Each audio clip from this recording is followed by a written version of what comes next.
Masih bersama saya Budiman Tanurjo di satu meja The Forum. Kembali ke Mas Budi Aristiadi, Ketua Umum Projo.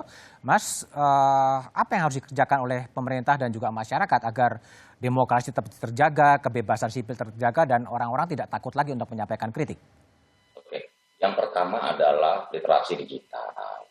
Bagaimana kita menyadarkan kepada masyarakat instrumen digital ini akan semakin masif dari tahun ke depan, sehingga literasi digital ini menjadi penting bagi kita semua. Yang kedua adalah pendidikan kewarganegaraan.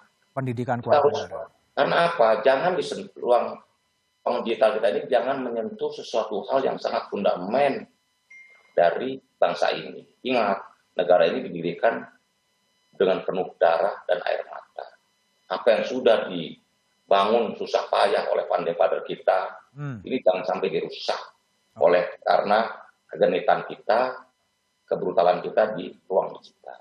Dan yang ketiga, saya pikir tugas kita bersama adalah bagaimana membangun kesadaran bersama agar narasi-narasi di ruang digital ini lebih sejuk, lebih positif, lebih progresif, bukan menyebarkan ketakutan, menyebarkan kebencian satu dengan yang lain. Persatuan kita ini mahal kok.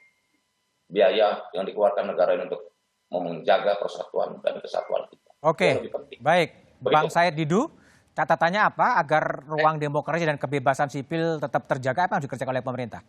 Catatan saya adalah satu, Buzzer bubarkan deh, satu dulu. Buzzer bubarkan? Tegakkan keadilan benar-benar, terus penegak hukum betul-betul objektif melihat, dan saya katakan Undang-Undang ITE segera diberikan petunjuk sambil menunggu revisi. Dan menurut sekali lagi, pakailah prinsip bahwa penjara hanya buat tempat orang yang bersalah, penjahat, bukan orang berbeda pendapat. Itu saja prinsipnya. Oke, baik Bung Said. Bung Irfan Pulungan, silakan kalau mau merespon Bung Said tadi, Buzzer dibubarkan, penjara bukan tempat orang berbeda pendapat, silakan. Sekaligus closing statement.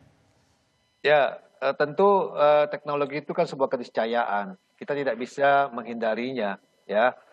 Dunia maya, dunia digital itu adalah sebuah hal yang baru bagi kita semua ini. Nah, makanya bagaimana kita bisa memanfaatkan itu untuk sebagai sahabat, bukan malah menyerang. Kita memberikan perlawanan yang di luar koridor hukum gitu.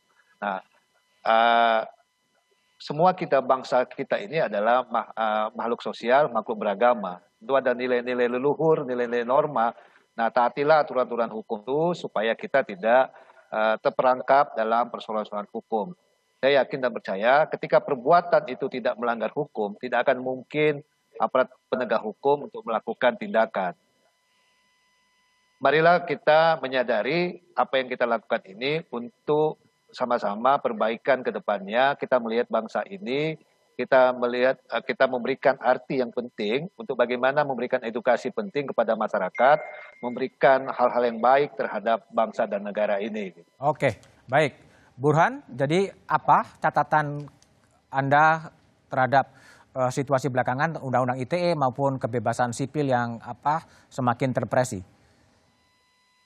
Literasi digital adalah sebuah keniscayaan, tetapi saya ingin menagih komitmen Presiden Jokowi lebih jauh terkait dengan usulan beliau melakukan revisi Undang-Undang ITE. Ini sebuah usulan yang baik buat bangsa ini, dan karenanya kita harus tagih komitmen beliau. Jangan sampai usulan tersebut berhenti pada tingkat janji saja, sehingga menimbulkan kesan bahwa pernyataan beliau hanya dianggap sebagai gimmick. Nah, cara untuk mengecek komitmen itu bukan gimmick adalah seberapa jauh partai-partai koalisi pendukung Pak Jokowi menerjemahkan keinginan Presiden dalam konteks revisi Undang-Undang ITE. Karena mudah sebenarnya buat Presiden Jokowi, 80% kekuatan parlemen ada di tangan Presiden Jokowi. Jadi kalau Presiden Jokowi betul-betul komit terhadap revisi Undang-Undang ITE, saya kira bisa secepat Omnibus Law yang hanya dalam beberapa hari bisa langsung jalan. Jadi menurut saya itulah legasi Presiden Jokowi, karena Undang-Undang ITE itu dibuat zaman Pak SBY. Kalau ada revisi yang mampu membuat kebebasan sipil kita kembali pulih, saat yang sama juga menjaga ruang digital kita beradab, saya kira bangsa ini akan memberikan apresiasi kepada beliau. Perlu ada tenggat waktu, Burhan? Menurut saya lebih cepat lebih baik. Saya memakai istilah Pak JK. Lebih cepat lebih baik.